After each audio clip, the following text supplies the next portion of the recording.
بسم اللہ الرحمن الرحیم۔ شروع کرتا ہوں اللہ کے پاک نام سے جو بہت بڑا مہربان نہایت رحم والا ہے۔ دوستوں، بہنوں، بھائیوں، بزرگوں، السلام علیکم ورحمۃ اللہ وبرکاتہ۔ تاریخ اسلام کی قسط نمبر 285 میں ہم آپ کو خوش آمدید کہتے ہیں، اور اس میں ہم بیان کر رہے ہیں اندلس کا پہلا حکمران۔ تو دوستوں، بہنوں، بھائیوں، طارق بن زیاد اور موسیٰ دونوں ملک اندلس کی فتح کرنے والے تھے، اور یہ دونوں جتنے عرصہ اندلس میں رہے ملکوں اور شہروں اور قلعوں کو فتح کرنے اور عیسائی عمرہ سے وہ عہد نامے لکھوانے اور اسلامی حکومت کو تسلیم کرانے میں مصروف رہے۔ ان دونوں کو فتح اندلس کہا جا سکتا ہے۔ اندلس کا پہلا حکمران موسیٰ بن نصیر کے بیٹے عبدالعزیز کو سمجھنا چاہیے۔ اس کے بعد اندلس کے حاکم یا گورنر یکے بعد دیگرے دربار خلافت سے، کبھی ممالک مغربیہ کے وائسرائے حاکم کیروان کے دربار سے، اور کبھی مسلمانان نے اندلس کے انتخاب سے مقرر ہوتے رہے۔ اندلس کے ان حاکموں کو امیران اندلس کے نام سے پکارا جاتا تھا۔ موسیٰ بن نصیر کے اندلس سے رخصت ہونے کے بعد اندلس کے اکثر ان شہروں نے جو اطاعت کا اظہار کر چکے تھے بغاوت کی۔ ان بغاوتوں کے فروغ کرنے اور دوبارہ عیسائیوں کو متی اور منقاد بنانے میں امیر عبدالعزیز نے پوری مستعدی اور ہوشیاری کا ثبوت دیا تھا۔ مسلمانوں پر جن افسروں کو مقرر کیا گیا تھا، ان کے پاس امن و امان قائم رکھنے کی حسب ضرورت فوج نہیں رکھی جا سکتی تھی۔ اس لیے عیسائیوں کو جرأت ہو گئی تھی کہ وہ بغاوت پر آمادہ ہو جائیں، مگر ان کو بہت جلد معلوم ہو گیا تھا کہ مسلمانوں کو اندلس سے نکالنا آسان کام نہیں ہے۔ ساتھ ہی ان کو اس بات کا بھی احساس تھا کہ نئی اسلامی حکومت پرانی گات حکومت سے بدرجہ بہتر اور اس کے مقابلے میں خدا تعالیٰ کی ایک رحمت ہے۔ مسلمانوں نے سب سے پہلے مذہبی آزادی کا اعلان کیا تھا اور عیسائیوں کو اپنے معاملات اور مذہبی اور دینوی میں ہر قسم کی آزادی عطا کر دی تھی، بشرطے وہ اسلام اور حکومت اسلامیہ سے معترض نہ ہوں۔ اب امیر عبدالعزیز نے اس سلسلے میں اعلان کیا تھا کہ جو غلام اسلام قبول کر لے گا وہ مسلمان ہوتے ہی اپنے غیر مسلم آقا کی غلامی اور قید سے آزاد سمجھا جائے گا۔ عیسائیوں کے پاس غلاموں کی بڑی تعداد ہوا کرتی تھی، اور وہ ان غلاموں سے اس طرح خدمات لیتے تھے جیسے چپایوں سے خدمات لی جاتی ہیں۔ امیر عبدالعزیز کے اس اعلان کا یہ نتیجہ ہوا کہ ہزارہ غلاموں نے آزادی حاصل کرنا شروع کی اور انسانی حریت سے بہرہ اندوز ہونے لگے۔ اس طرح نوع انسان کی ایک بہت بڑی خدمت انجام دی گئی، اور ساتھ ہی قلت تعداد کی شکایت بھی مسلمانوں کو نہ رہی۔ امیر عبدالعزیز نے لرزے کی بیوہ اجلونیا سے خود شادی کی اور اس کو اپنے عیسائی مذہب پر قائم رہنے دیا۔ امیر کی تقلید میں دوسرے مسلمانوں نے بھی عیسائی عورتوں سے شادی کرنی شروع کر دی تھی۔ شہروں کے ان مکانات میں جو لڑائیوں میں عیسائیوں کے مفرور اور مقتول ہونے سے خالی اور ویران ہو گئے تھے، مسلمانوں نے اقامت اختیار کی اور عیسائیوں کے ساتھ مل کر شہروں قصبوں میں رہنے لگے۔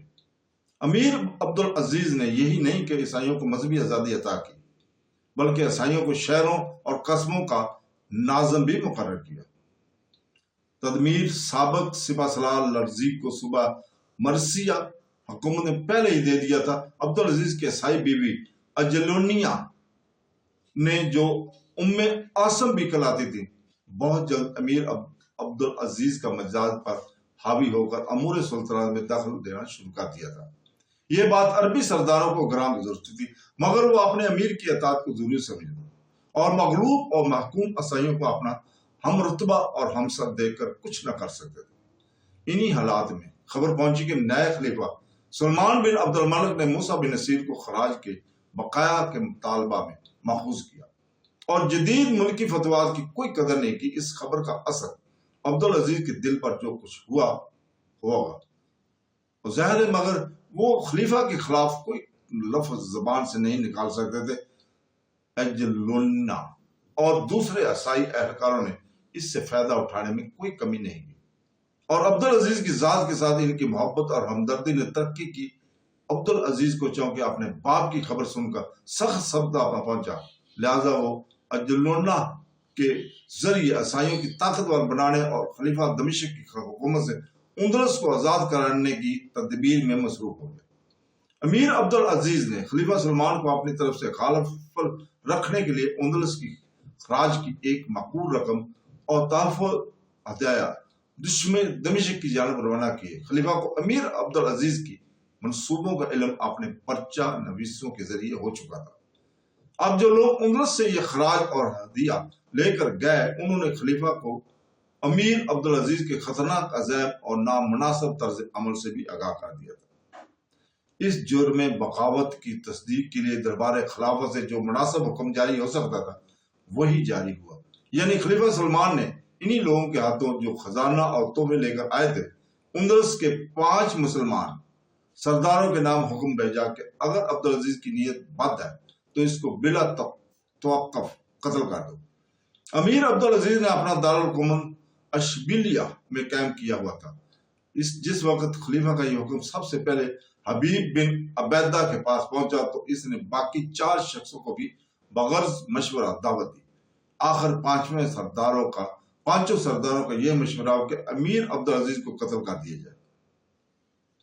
چنانچہ ان سرداروں نے خلیفہ کے حکم کی تعمیل میں عبدالعزیز کو گرفتار کر کے قتل کر دیا اور اس کا جسم اشبیلیہ میں دفن کر کے سر دمشق کی جانب روانہ کر دیا، اور موسیٰ بن نصیر کے ہمشیر زادے یعنی امیر عبدالعزیز کی پھوپھی زاد بھائی ایوب بن حبیب لغمی کو اندلس کا امیر بنا دیا۔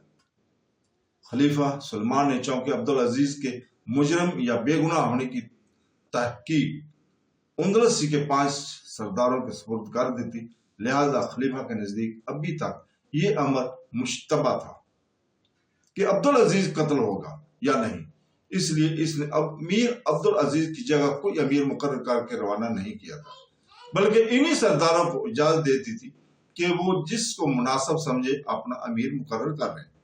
چنانچہ ایسا ہی ظہور میں آیا۔ اندلس مذکورہ 5 سردار اگر عبدالعزیز کو مجرم نہ پاتے تو ہرگز قتل نہ کر پاتے۔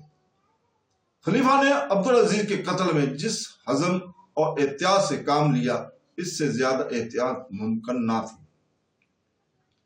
ان معزز سرداروں کی تعداد بھی اس قدر کافی تھی کہ ان سب کو متفقہ طور پر غلطی کرنے کا امکان نہ تھا۔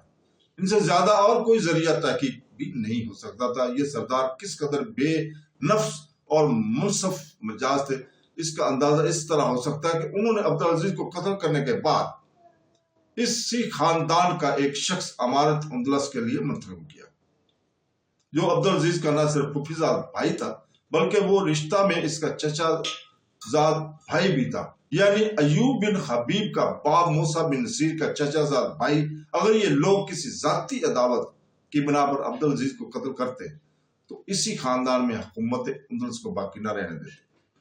اس واقعے کو یورپی مورخین نے کچھ اس انداز میں بیان کیا ہے جس سے خلیفہ سلمان کی انتہائی ناانصافی اور ظلم کا تصور ہوتا ہے۔ وہ عبدالعزیز بن موسیٰ کی تعریف اور توصیف میں خوب مبالغہ کرتے ہیں، جس کو پڑھ کر مسلمان بہت خوش ہوتے ہیں۔ پھر بھی اس کے مظلوم اور بے گناہ مقتول ہونے کا حال پڑھتے ہیں تو خلیفہ سلمان بن عبد الملک کی نفرت سے قلب لبریز ہو جاتا ہے، اور یہی عیسائی مورخوں کا منشا ہوتا ہے۔ عبدالعزیز بن موسیٰ سن 98 میں مقتول ہوا۔ خلیفہ کے حکم کی تعمیل کرنے والے 5 سرداروں نے عبدالعزیز کے قتل سے فارغ ہو کر تمام فوجی اور ملکی سرداروں کو جمع کر کے ایک مجلس انتخاب منعقد کی اور ایوب بن حبیب کا نام پیش کر کے سب سے منظوری حاصل کی۔ چنانچہ ایوب بن حبیب کو اس شرط کے ساتھ امیر تسلیم کیا گیا کہ وہ محمد بن یزید حکمران کیروان اور خلیفہ المسلمین سے منظوری حاصل کی جائے۔ اگر اس انتخاب کو خلیفہ یا وائسرائے نے منظور نہ کیا تو پھر امیر وہ ہوگا جس کو خلیفہ یا وائسرائے مقرر کریں گے۔ امیر ایوب بن حبیب نے یہ دیکھ کر اشبیلیہ میں عیسائیوں اور یہودیوں کی بڑی آبادی ہے اور وہ امیر عبدالعزیز کے مخصوص طرز عمل سے زیادہ قابو یافتہ ہو چکے ہیں، اشبیلیہ کو ترک کر کے قرطبہ کو دارالامارت بنایا۔ امیر ایوب کے کارنامے میں قرطبہ کو دارالسلطنت بنانا بھی ایک عظیم الشان اور قابل تذکرہ کارنامہ اس لیے سمجھا جاتا ہے کہ اس کے بعد